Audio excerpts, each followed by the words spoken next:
Selamat pagi semuanya. Pagi. Gimana kabarnya? Baik. Kami dari kelompok 1. Ya. Kenapa mulai? Kelompok 1? Iya, kelompok 1. Kelompok sekarang. Ya, pertama. Ya. Akan memaparkan materi apa yang telah kita diskusikan.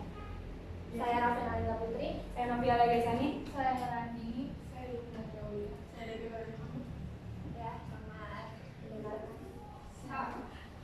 Bapak itu sudah pertanyaan harus jawab. Satu orang masuk.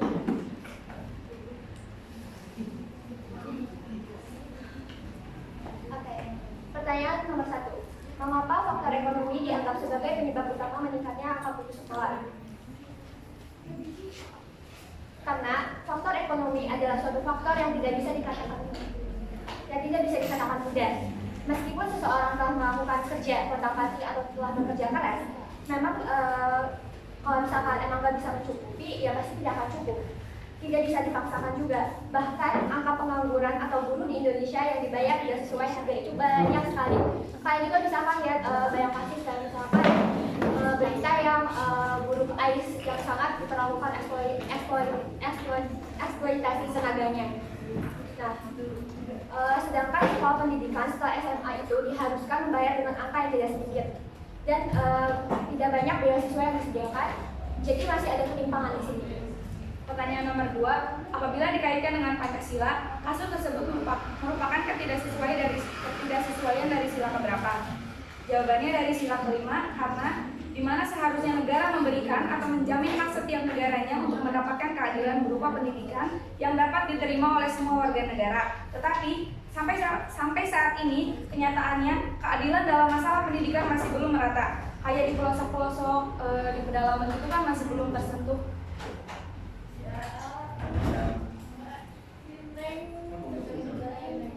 Ya, lanjut. Di pedalaman kayak gitu kan masih belum tersentuh kayak beasiswanya, pendidikannya, bahkan sekolah pun belum tentu merata. Yang ketiga, pertanyaannya, adakah faktor lain selain faktor ekonomi yang menjadi penyebab meningkatnya angka putus sekolah? Ada faktor stigma masyarakat.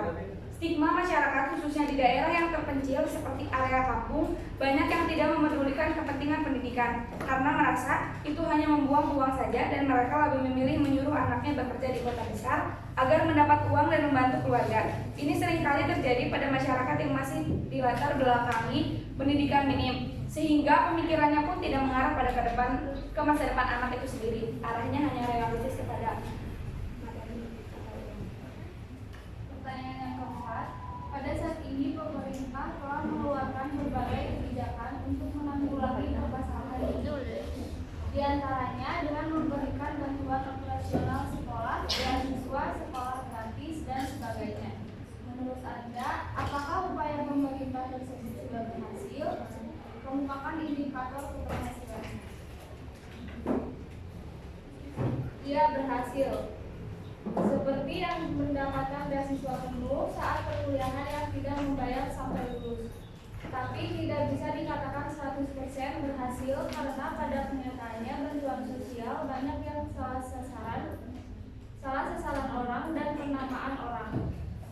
Yang mendapatkan bantuan hanya orang itu saja, dari dulu sampai sekarang, tidak merata. Sehingga masih banyak di luar sana yang benar-benar membutuhkan biaya pendidikan terpaksa putus sekolah karena tidak memiliki uang lebih dan beasiswa pun tidak mampu bersaing. Pertanyaan nomor 5, selain pemerintah, siapa lagi yang bertanggung jawab untuk mengatasi masalah ini? Apa saja peran yang bisa ditampilkan? Dalam masalah ini yang berperan itu selain pemerintah adalah masyarakat, orang tua, sekolah, dan dirinya sendiri. Peran yang ditampilkan tentu saja harus ada dorongan. Nah, seperti peran orang tua itu kan sangat penting untuk mendorong anaknya agar mau belajar, seperti memfasilitasi agar anak itu lebih giat belajar. Dalam juga dirinya sendiri juga harus mempunyai dorongan atau keinginan untuk belajar, mengubah mindsetnya karena belajar itu sangat penting dan belajar bisa di mana saja. Pentingnya belajar adalah untuk masa depan kita.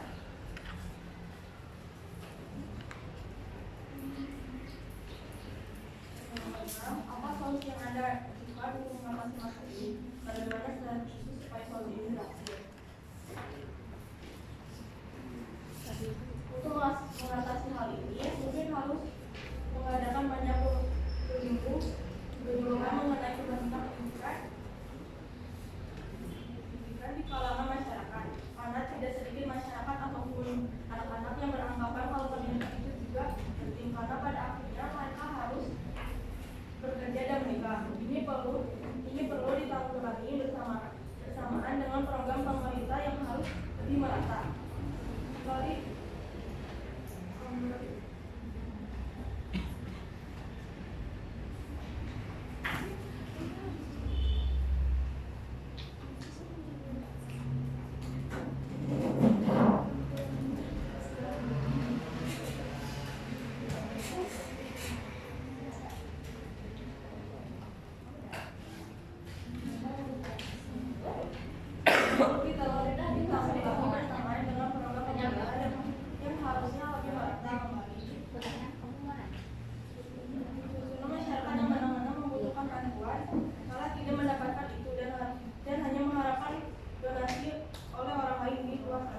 Pertanyaan nomor 7 merupakan bentuk pelanggaran hak warga negara yang pernah terjadi di daerahmu. Bagaimana solusi untuk menyelesaikannya? Salah satu pelanggaran hak yang ada di Kuningan itu yang saya ambil adalah pelecehan seksual yang terjadi di angkutan-angkutan umum. Pelakunya adalah pria yang sudah berumur yang melecehkan salah satu anak sekolah atau pekerja wanita. Kejadian tersebut sudah terjadi ya sangat lama. Terus akhirnya kejahatan tersebut sudah diserahkan ke pihak berwajib dan pria tersebut dijatuhkan hukuman. Solusi penyelesaiannya adalah jika ada yang melecehkan pelecehan seksual kepada Anda, segeralah laporkan ke pihak berwajib. Ada yang mau bertanya? Kalau sudah silakan dulu. Nanti wajib bertanya. Yang bertanya cuma untuk berdiri baru bertanya. Silakan.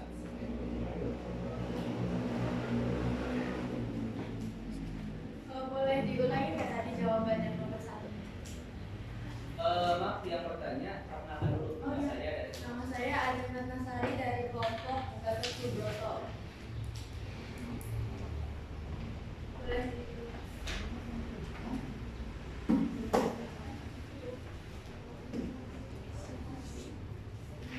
Jawabannya itu karena faktor ekonomi adalah suatu faktor yang tidak bisa dikatakan mudah.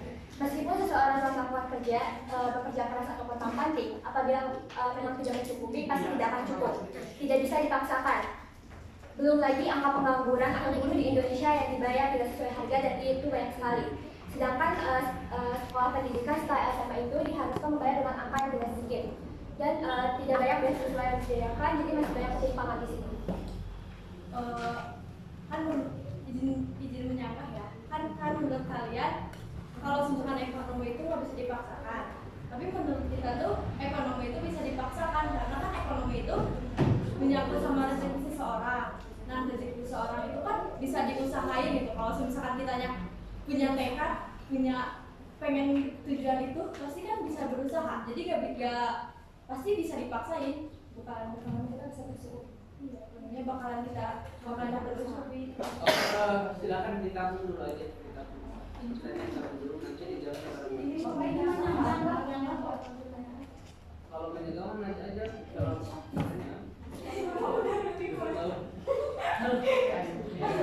kalau itu dijadikan pertanyaan bisa kan itu bisa kan bisa yang misalkan itu dijadikan pertanyaan. Silakan yang lainnya.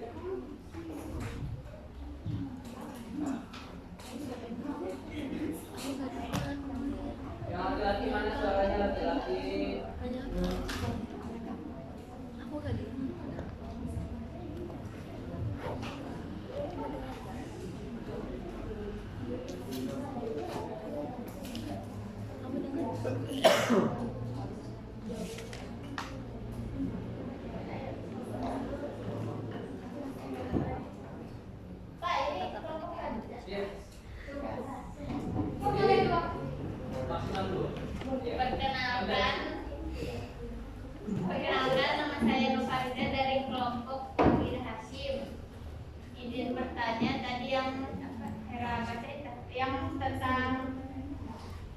bantuan.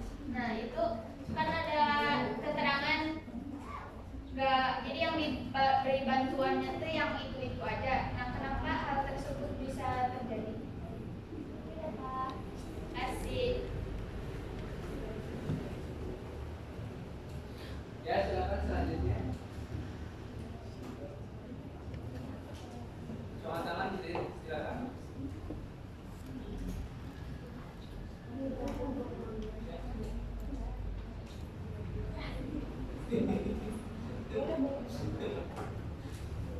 Jadi ini ada yang lagi.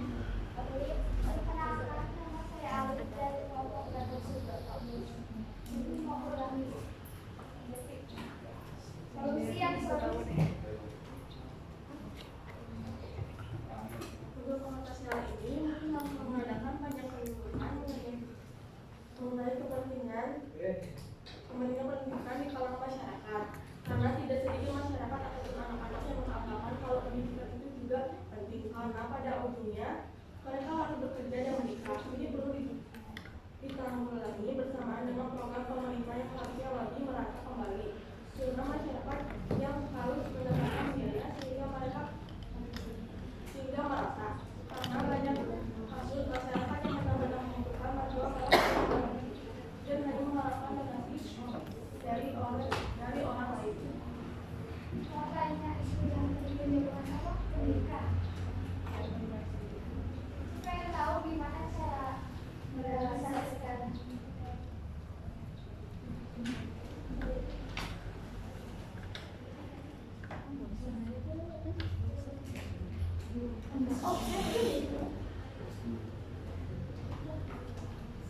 Ya, silakan. Perkenalkan, nama saya Iqmal Cahyaningrum dari kelompok Supomo. Saya ingin bertanya jawaban dari Devina yang soal pelecehan seksual. Solusinya itu kan kita bisa melaporkan ke pihak berwajib. Tapi bagaimana jika kalau si korban ini terlalu takut untuk melaporkannya ke pihak berwajib?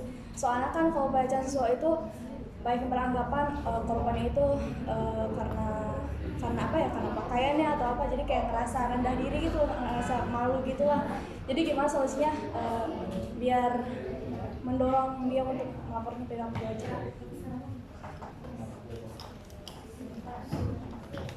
Ya, selanjutnya ada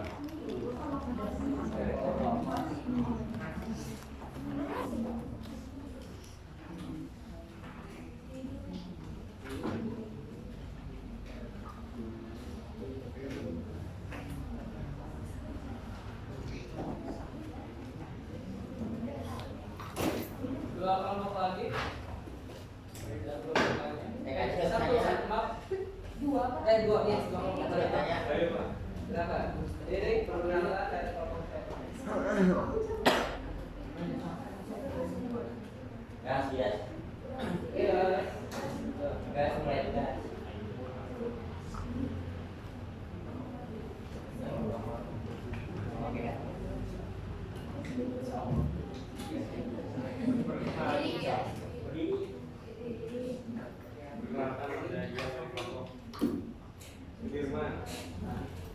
Maaf dari nomor berapa? Jawabannya.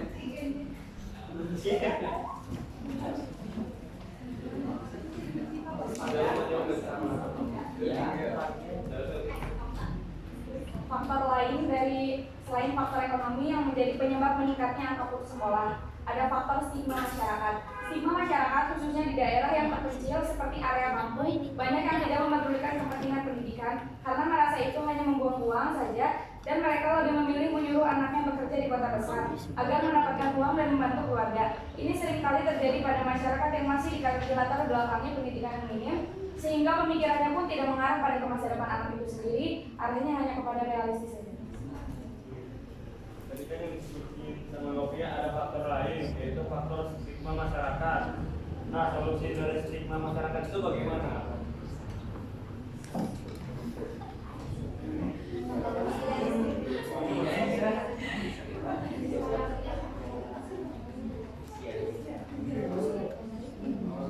Ya, selanjutnya. Satu lagi.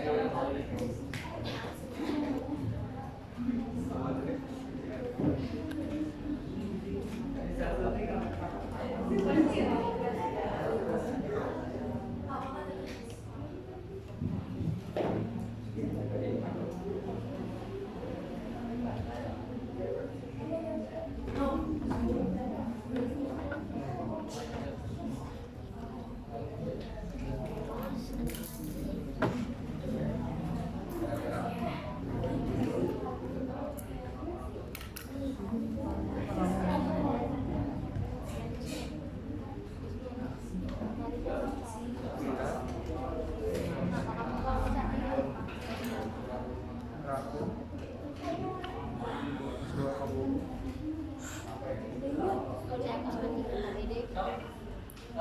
Pak, silakan diri perkenalkan dari kelompok. Saya Pastor dari kelompok Muhammad. Mau bertanya dari jawaban Novia yang katanya anak harus harus kerja keluar kota buat disuruh buat nyari uang. Itu tuh pada sukses apa enggak sampai pemikiran itu terus ada apa? Karena pemikiran itunya terus ada. Pasti dia keluar kota tidak bisa apa enggak. Nah, makanya pemikiran itu ada terus. Sukses apa enggak? Iya.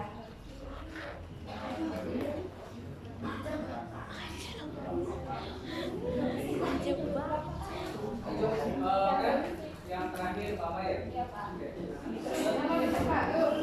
Bapak simpel aja. Ada satu kelompok 2 aja, maksimal 2. Oh, ini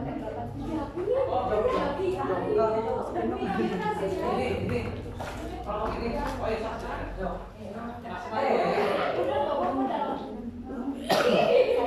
Perkenalan dulu. Nama saya Eri Oke Mujahdi dari kelompok organisasi. Ingin bertanya nomor 3. Sebutkan desa yang menerapkan hal tersebut. Sebutkan desa yang menerapkan cara yang tidak. Terima kasih.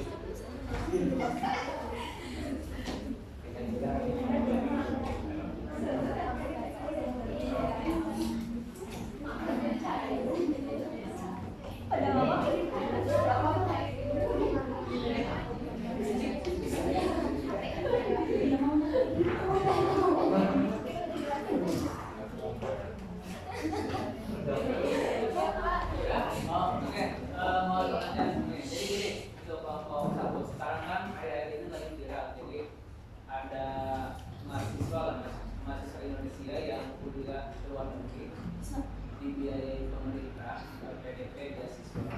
Tapi setelah dia lulus dari luar negeri, dia gak mau pulang. Gak mau pulang itu karena alasan gaji. Dia di sana sudah bekerja Gaji. di perusahaan besar, ya. Dia mendapatkan gaji yang besar. Pemerintah juga sudah bertindak bahwa nanti kalian pulang nanti digaji juga, tapi gajinya tidak sebanding dengan gaji yang dia dapatkan di luar negeri. Adapun mahasiswa yang lain mengatakan alasannya keahlian yang saya punya itu kalau diterapkan di Indonesia itu belum ada. Jadi kalau di Indonesia ya kemungkinan nganggur, gak ada kerja, gak ada alasan. Bagaimana pendapat kalian, misalkan kalian sebagai pemerintah untuk mengatasi permasalahan yang seperti itu?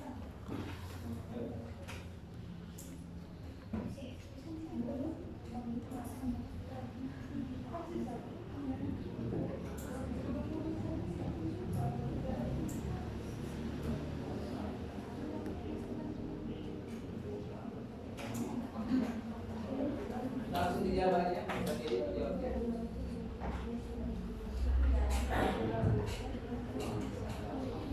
Oh iya.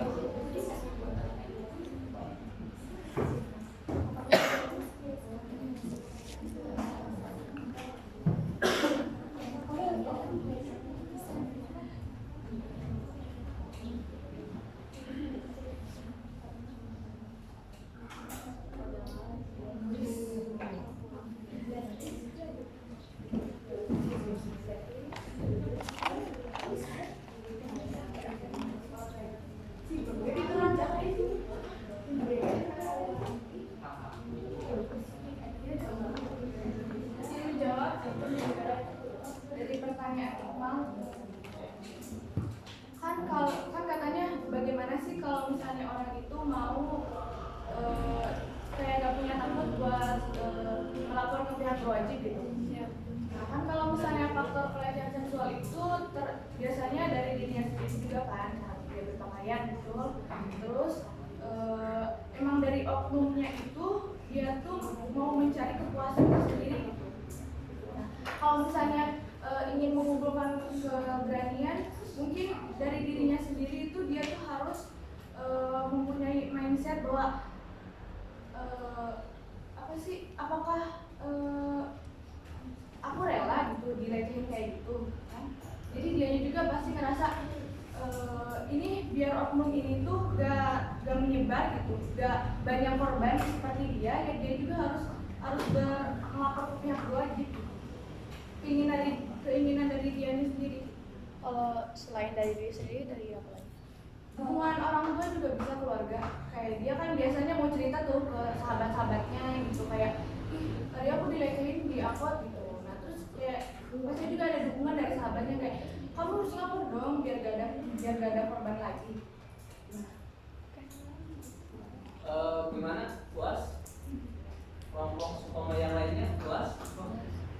Yang lain gimana? Puas? Ya, udah ya. Silakan ke jawaban selanjutnya pada jawaban.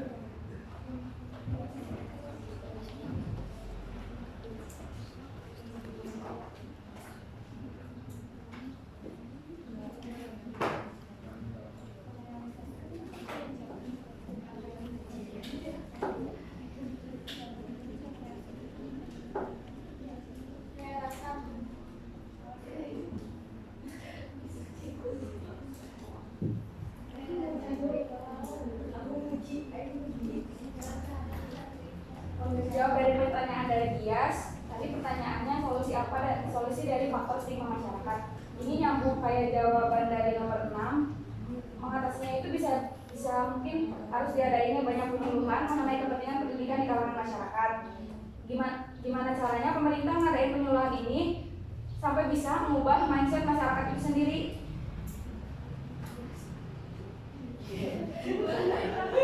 Kan ini penyuluhan ditujuinnya kepada masyarakat kan.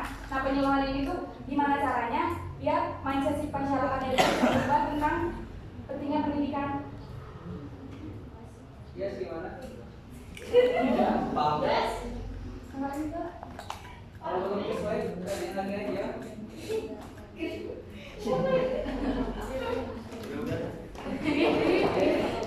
Kelompok yang lainnya gimana? Yang di apa? Yang di Sudirman? Sudirman kan? Iya. Ya, gimana? Buat? Kelompok yang lain selain Sudirman gimana? Sudah sesuai jawabannya? Setuju berarti? Apa terlanjur mikir? Udah? Oh iya, silakan. Ini terjawab pertanyaan dari Ejong yang tadi kan itu apa rezeki ya, katanya kita tuh harus maksain kan. Iya, menurut kamu kan kata kamu kalau ini kan nggak bisa dipaksain. Nah, menurut kamu kenapa nggak bisa dipaksain? Kayak gimana ya? Kita lihat aja lah, maksudnya kayak orang-orang yang buat cari makan aja tuh susah. Ya kita deh mau berusaha segimanapun, kayak lowongan kerja itu kan emang susah banget. Mau kita sekalinya ada, ya itu kayak tadi yang aku contohin yang pas tadi pertama kayak eksploitasi di es krim ice kan waktu itu banyak viral banget kan ya di internet kayak di situ tuh mereka aja nggak kayak kerjanya tuh berjam-jam tapi gaji kecil, bahkan ada perempuan yang mau buat cuti hamil aja tuh gak bisa di situ. Nah, ya faktornya emang kita tuh ya di Indonesia mau gimana lagi? Mau seberusaha gimana pun, seberusaha kita, ya mungkin kalau misalkan cuma pekerjaan biasa apa kita bisa lah kayak yaudah kita buka usaha lain buat nambah-nambahin. Tapi coba lihat yang di bawah kita. Kalau misalkan apa namanya buat cari makan aja tuh, dapat makan aja tuh udah bersyukur gitu loh. Makanya kenapa kayak buat iniin ke pendidikan aja susah gitu. Tapi kan buat ke atas, kan kalau sekarang kan pemerintah kayak dari